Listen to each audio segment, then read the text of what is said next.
Bisao, as trusted as he could be, our no claim so I trusted him. What say you will set up a commission of inquiries on state lands? As a promise, he will set up a commission of inquiries into say. Only can set inquiry on the order you told boot to Nisikan in a man. Only can set this inquiry. Wrapping up, no. What do you say to this? He can't do nothing. He cannot set up no committee. If anybody have to be a committee set up on them, it should be set around him. They don't with Ramani Mahama. What you say? Now you told boot Sikana no ni aba and an Gidino. On Mama set to committee where no, and on a babuaye. Bass no me set to committee wa hunhwehwem Brian no mama set to committee wa hunhwehwem no wonjai saa na me ba be yese na me ba be twitwe mu so obi akromfo na ye kromfo che wo Mahama ye wo Ghana obi nim sebe utu we Mr. Bright ye bisa say dwuma be na anya twepre nim say wo property uni property kura no wo Koda Media uni Jo Mahama shop uni shop for ye dwuma wo unim ne taxi ba akokra and so to me $1.4 million a day eche edema constituency executives pan e kronfortune no and no evidence say your person ahwehwe obi mu a wan na ye kronfortune obi a sika ye mfa nkotwa akuafo kokofu akuafo onu tumi kofedi ya po obi o ya kronfo a e say na sebi na ya po obi ma na be kire yen how to be cleaner. Yes, John Dramani Mahama, who has wallowed in the mud with corruption to the point where when the simple question is posted at him, are you corrupt? Or can the chair will be in our answer? We are saying, send me any pay and I send me president. Not the president in any. Sina Bright, I think we have pampered John Dramani Mahama too much.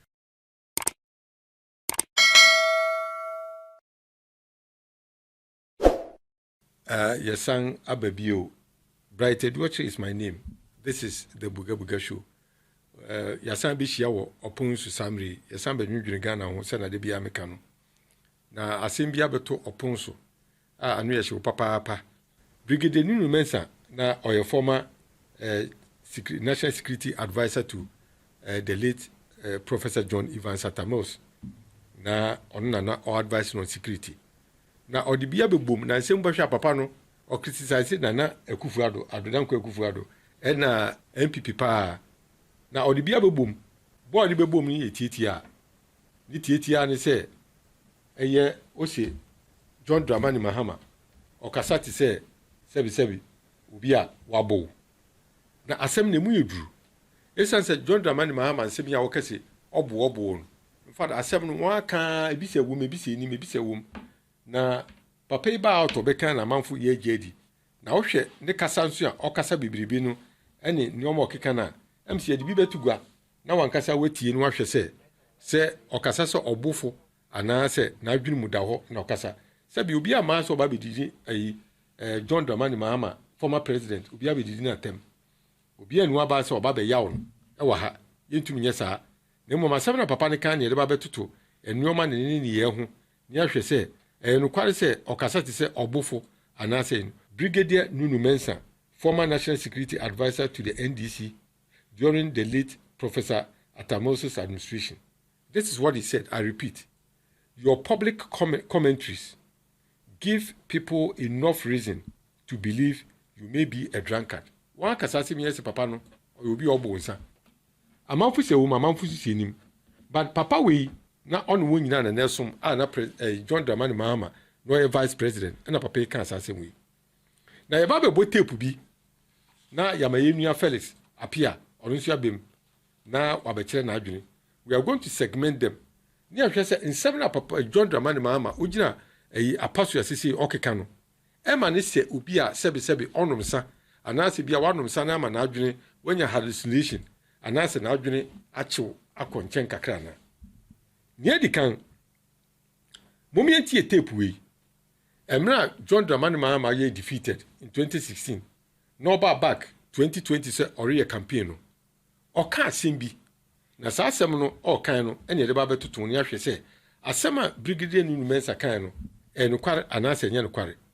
Asem okan ni se o so okotena echi no wosua nneoma bebre no ahwe nneoma bebre no hu se mistakes bi wo ya na se nyoma bi wo ya ekọ chew no won be sa de bi o na ade ba kwen osua pa ne se enye tumi a openti na oba be ma promises na odi aba be gi tumi na you will never promise again why is sad na so nye bo tape no na fi wi a nyema young brother Felix omra na fi yen share gure na se obetumi a share. I myself do not claim perfection. While we remain proud of our record in government and the work we were able to do, we will be the first to admit that there were difficulties with some policies, though well-intentioned, were perhaps misunderstood and could have been implemented differently in order to get better and different outcomes. Those difficulties and lessons drawn from them will inform the formulation and implementation of our future policies when Ghanaians return us to power. We have learnt our lessons, and we promise Ghanaians we will do even better.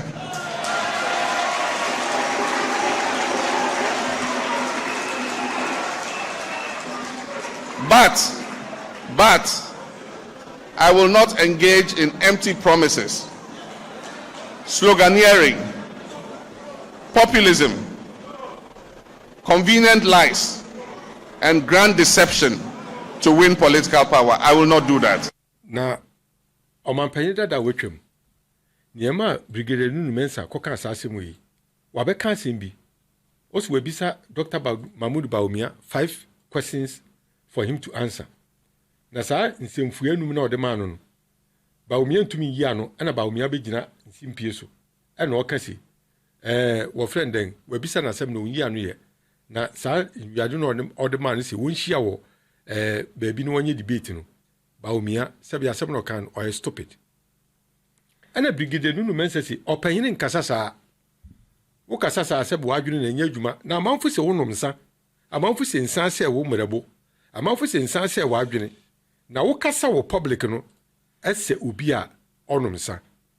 Brother Felix aye intro kakra bi brigadier Mensa ese omapanyin dada John Dramani Mahama the way okasa no okasa se obofo obi a na adwene sebe nsa aha na adwene kakra ana ne na asabu ana ne mrebu ase isan se nsem okasa ogwamu no enkire obi a ai se why statement krada na the public commentary na oma no ema enough reason to people say oyobi a oyo sabofo na ni nyina ne se Mahmoud Bawumia wakobisa 5 questions bi na questions no bi sa no Mahmoud Bawumia si wonko hia no wonko debate na sebe na Bawumia kan no sebe se okasa ti su kurasini na won a ofi north no enka northness de enka won kasa sa enka northness wonyi kurasifo na accounts na won no wotumede wakasa sa a obi bisa won asema na wode asema yi asema no na enka oni so ofi north ne de oni se north fi de won ani abue na sisi no wakire se oyo kurasini ena brigadier Nunu Mensa nso kire se wakasa sa sebe wadwene no enifie na eyi na mebo asisi ano 2020 emra osamba ba kristo bepe obepiri bio no o kan sem bebiri no kan si wakotena fie wasu nyansa na sisi no ba o meye promises bio but what hwe na sisi ni campaign no ye no wa ma promises ana so ma promises ye no na e ba behwe na akire se na adwene na ofi ana se ni fie ne edikan Felix TMU what say there's going to be a cancellation of double track system in the senior high school. Senior high school, so double track system so won atwam. Nti obi ana mu da wona so no misa ade a won atwam no ba san be gina bonten a wo san pre se won to aba ma biu. Ma ko gina wakasi wo to aba ma wa wo betwa double track no biu ana. Enu nti ene ka na papa ne kan asem. 2 also obi family and appointees from acquiring state assets. Meanwhile, we got so no. One crofun bebre atoto state assets. Wo acquire nsa. Wo to nsa nyoma bebre. Wo nya mfi won nsa. Wo be gina wan sama another promise. So video na me boss sisi ano. Also ma promise bia bio. Afen so also ba obe overhaul a school scholarship scheme no. Minimum could over be overhauling no. Minimum how is going to do it. Afen so also obe reopening na unresolved electoral cases bi a esi no and so obey minimum council a new promise away. Also, he's going to commission inquiries into offering state lands by those who have acquired them. And also minimum council. I never come kaya also he's going to open women banking. It's a new promise that he has made. Meanwhile, we should take na me buena. Also or no. And ya di obey sadeno. So obey new promise. Also, he's going to decentralize the recruitment of the also he's going to decentralize the recruitment of the security services, or decentralize its recruitment, And also minimum also he's going to build houses for teachers. Also teachers will be sit down segregated crowns will to mensi. Also obey teachers allowances. Those will be posted to the rural communities now will be on person corn. Obama on special allowances.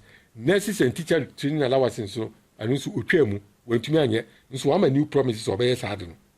And I feel also within the first 4 years of obey establish new administrative office and I say new administration outside Accra. Into obey new city. Woman or no say oba woman only moon.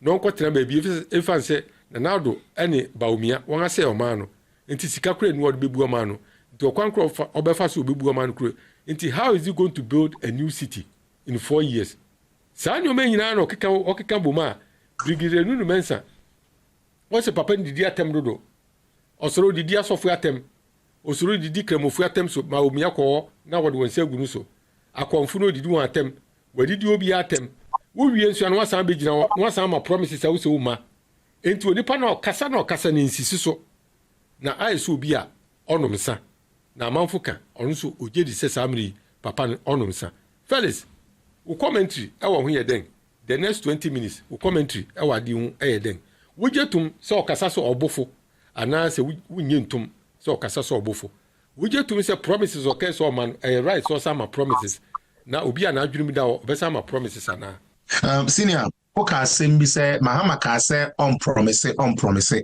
Na then I feed you gina promise na epacho. O na ya sometimes so say na hu ni say o share that set me up. Say open say bia I say I don't know o share me food lightly because you know who John Mahama is. Boss, one I throw my first coup d'etat. How? Senior, one I throw my first coup d'etat. My first coup d'etat I one book. I only any book. In the book, what was the highlighted thing? Okay, or say he's an indecisive person. Mebwa. Enti na mi se kwosona ka kire so mi nti na mi bisa. Enti na ha, na chese na de we bie mana. Mabie ja. Nti wo ko. Sa no insult. Sa ite na we bie. Mabie but no insult. Yo mate. Papa ya ye kana asemu yi. Eye abrantie bi a Nyankopon ye nadom na papa usika.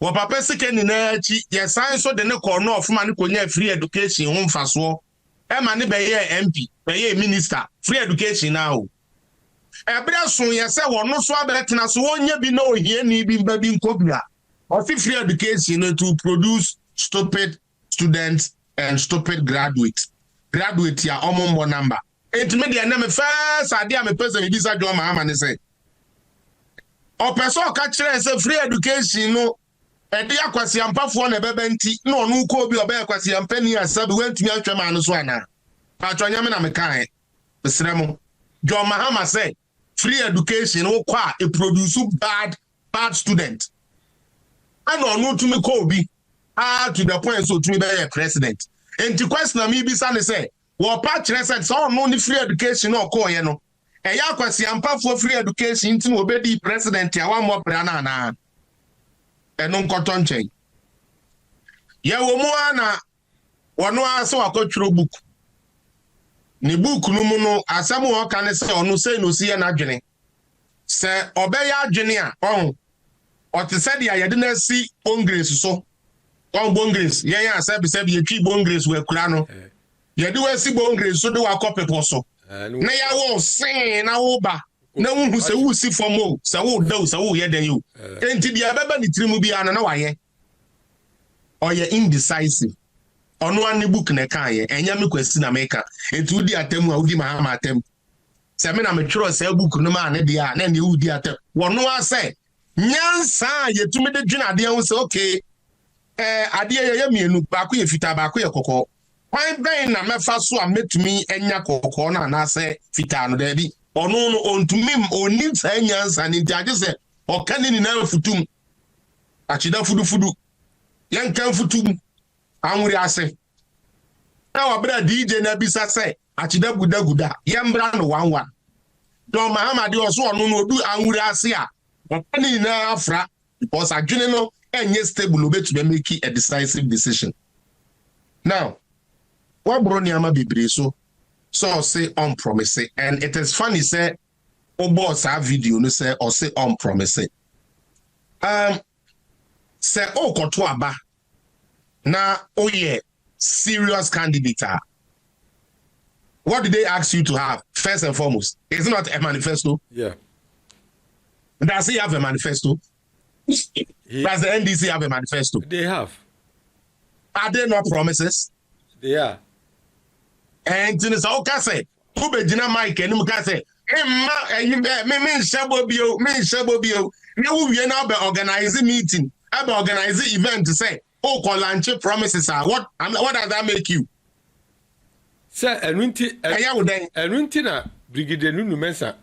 Se ne kasa enye papa no kra de odi ache no me papa na asem no kan ya no boss me ba ho so o say Mahama kasa de se korinsani no on kasa de se korinsani keko mo pasa no mama sabe yen a ye twa kakra no mo ye sabe mo ye di yen mesra mo se mo nya akoyesa korinsafo on kasa mpa na akoyesa yen ne sabe ye nom yinum kakra no mo ya cassette ayen onu no enya petetia wanom adwene na ewo ni tirim na enya papa simple na ka kire se mo ma yen stop pampa John Mahama Felix adwene ya da ni tirim no na enya papa enya ne nsam bi a wakonom sabe wanom a waburu wadwene na so wanom a waburu wadwene Felix ye mu degrees and grace o ensanom ye mu degrees entu kwa kire so obi a wedi ade da wa nsam na condemn o sa adwene ne nya adwuma bi o Sada tinning sa no person chire.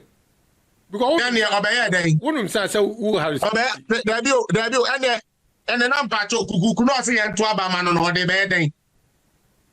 So officer o say Ghanaians have short memory so officer will be adwene e wo form. Boss and no you back then. They say cry NDC for no cry who say there be short memory no cry na de ombeka. E bi ni say nunu na yi nunu men so wan aba be ka bi. Na Ghana have short memory. Especially this current Ghana here, we know you really frad you. Yes, you have social media. You really frad ye.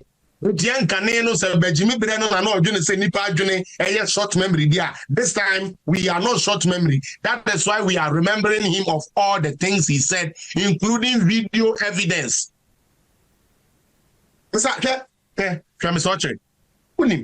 Sometimes one. Let us call a spade as it is. Baumia only president now. So nimsa. Oni bi da. Afi no oso. Ade Baumia ye ni na yetumi kakra. Ne boss apone amano, amana tumi a champion bibi. But who to Mahama ne? What is that you've been in every seat, every political seat in Ghana, you have occupied it. And no tianka ye for politician now or they like pragmatic, precise, accurate, impactful. Say, only like a politician who to me be the papa best Ghana. Was supposed to be John Dramani Mahama. But one was I got in a few 8 years, not to an Indian Yaketwa, and then the Abaumia no. And then the Abaumia no ma, and some Kakra Baumia can say, William, Papa Penny and will be a Kunyada, and will be a stupid, and will be a Cassia, and will be a Jimmy. Nanka wo kan po nanka wo nyina so obi a wo se obi agimi a nke enye ya obi wa no a wo se economy na wo Mahama nanka san economy no oti economy ase because of all the presidents we have had, and I mean this, me president kwasi asam no mama me kan kire me o si Range Hospital o si wa sem kura asam no me president TB of all the presidents we have had, the one that has the worst economic, listen to this again, the worst economic data and figures is John Dramani Mahama. Oba amembo mo anasa oba ya, there is something called macroeconomic indicators, which is what every company, Every country, if any investor wants to come to your country to invest or open a factory, these are the things they look at. John Mahama met one indicator of fire and that's zero go to me the 30. John Mahama macroeconomic indicator bako, and I will include inflation. What's the change American? I will include inflation, sir. Or for inflation at single digit, no. Or to me, my neighbor from Bakupo. No. Was he able to grow the GDP? No, as a matter of fact, anybody who wants the truth, anybody who is not here to do stupid politics, go and look at our GDP in 2011. When the oil finally started coming in the commercial quantities. The highest economic growth, GDP growth of 14.05%. At a meals hold on the kakra or yare mani yinani kakra na Mahama mbediwa. Mahama economic growth I did no over 14.05% no and at 3.7%. Felix. Also, giving him the benefit of the doubt. Be our quarter suminso. Na suminso ma adwene. And when we say in seminal kekano ebia na ankoyi nti wasan aba no ma promises. Ebi ni 24-hour economy a breach form amikura wa yi. Ebia na nyansasemu. But okara sembi yentie no. Ni emi se in seminal ka no no kware no ka na se no kware dia na spare no. Na emom so de nyoma bia frafra dia then we can hold him accountable. Eti me mo video we. Now the yemfa conclude ni eba be no. Based on this video, yemfa conclude ni eba be no. Now the yenhwe. Mate. Why? Mate boss. Emrepi no say edru election timer na amanyoko bia epre. Nti ne obeka bia ama nipa akoma dane ama o eno na obeka. Nti entra now the film.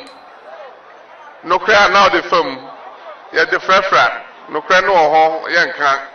Na Emrepi no say edru election timer na amanyoko bia epre. Nti ne obeka bia ama nipa akoma dane ama o eno na obeka. Nti entra now the film. No cry now the film. Ya the frafra. No cry no ho yenka. Na ya the intro film. Na wo wankasa wa ne wutietie kono. Odi atura na se no kware no kan. I mean, we've already said this time. Mahama is inconsistent. Obi oyo consistent bia oyo trofo. No obi oyo trofo bia so oyo kronfo. And it is very simple. That is who John Dramani Mahama is. And that is why Nunu, Brigadier will say he's a drunkard. But the drunkard, I don't like it when they say drunkard because only drunkenness, it is drunkenness out of foolery. Jimmy Bo, no, they can't quasi asem. Business. But you cannot, number one, sit on the same platform and say this election you are not going to promise.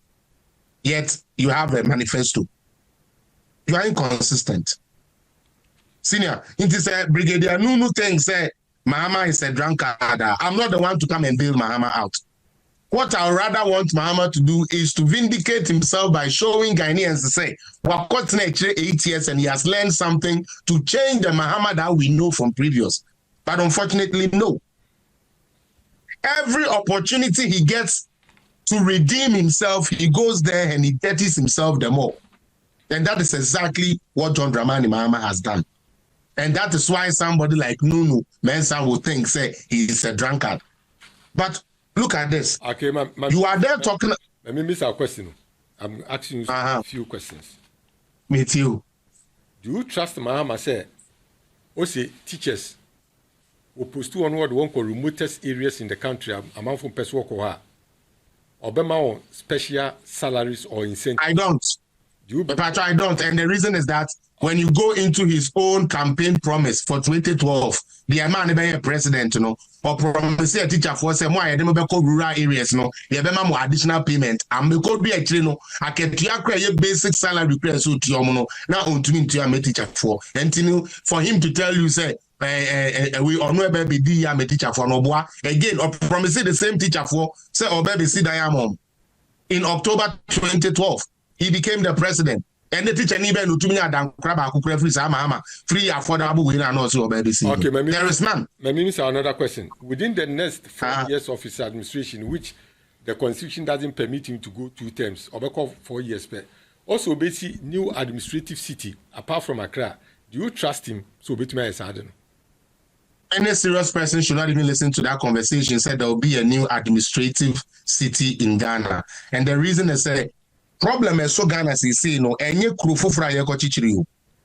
Senior Bright, Sabi Accra, they no na your capital. Kumasi important town. Tamale important city. Amokan is saying Takrady important city. All these other places near important city, but Accra is the thing now. Or how have Mabunu and yes, who be capital and the Akodo. The Adodo when you say, a Juma Beden, Ebebaman and Yubiaye. So, Mahama, what is your plan for creating jobs? Was it 3-3-1? The same job, 3 people, 3 shifts. I can say, Papa with my hair, Ghana, you turn where deal. And people are actually wearing a Yeza t-shirt and following him about just for him to feel, say, oh, Kenyans are sending. Sabe, who to a ya or Ranico day? Who needs car out there night shifter or better night workers? Not at all. That's what we are need one to do. We don't have the resources. That's it. We are trying to give this man as what can be being answered. Somebody, but no, I'm sorry. Mahama empty. I'm sorry. That man is empty. He is very empty. And you know, he has found himself in the army of, excuse me to use the word, deplorables. They take it as it is and they are happy with as it is. You understand? But John Mahama as a person, after 8 years in opposition, solutions near there. You are talking about changing the capital to somewhere. No. What is the impact of that? And does he know how much it takes to relocate all this? And I said, officer, Nigeria for sorry, Abuja the capital. They should go and look at the money that was invested in Abuja. They should go and look at how they had to rebuild their ministries and all those things in Abuja. As we speak now, there are certain ministries of Nigeria that are still in Lagos. They couldn't move them. You see? And that tells you of a man with a feeble mind who doesn't think outside the box. Yeah, Felix. As trusted as he could be, our new claim so trusted him. What say you will set up a commission of inquiries on state lands. As a promise, he will set up a commission of inquiries into say only can set inquiry on the you told to Nisikani man. Only can set this inquiry. Wrapping up, no.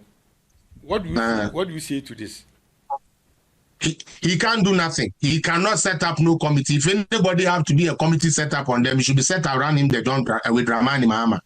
What you say? Now you told Sikana no aba and an no. On Mama set to committee where no and no never boy. Bass no Mama set to committee where who shim. And Brian no Mama set to committee where who shim. No one jai sana me ba be say na me ba be chichi we be chichi mu so be a comfort na comfort che wo Mahama ye wo Ghana obi nim sebi utu we Mr. Bright ye bi say adwuma be na anya twekre nim say wo property uni property kura no wo Koda Media uni jo Mahama shop uni shop for ye adwuma wo uni ne taxi ba akokura and so to me $1.4 million a day eche edema constituency executives. And no evidence. Say your person a be more. One a year from 14 will be a Sika young fan contract for cocoa for or not to make coffee. Your pobi or your crom for I said that said you sebi. Now your pobi manabe train how to be cleaner. Yes, John Dramani Mahama, who has wallowed in the mud with corruption to the point where when the simple question is posted at him. Are you corrupt? Or can a child will be general answer? We are saying, say, send me any pay and I send me your president. Not the president in any.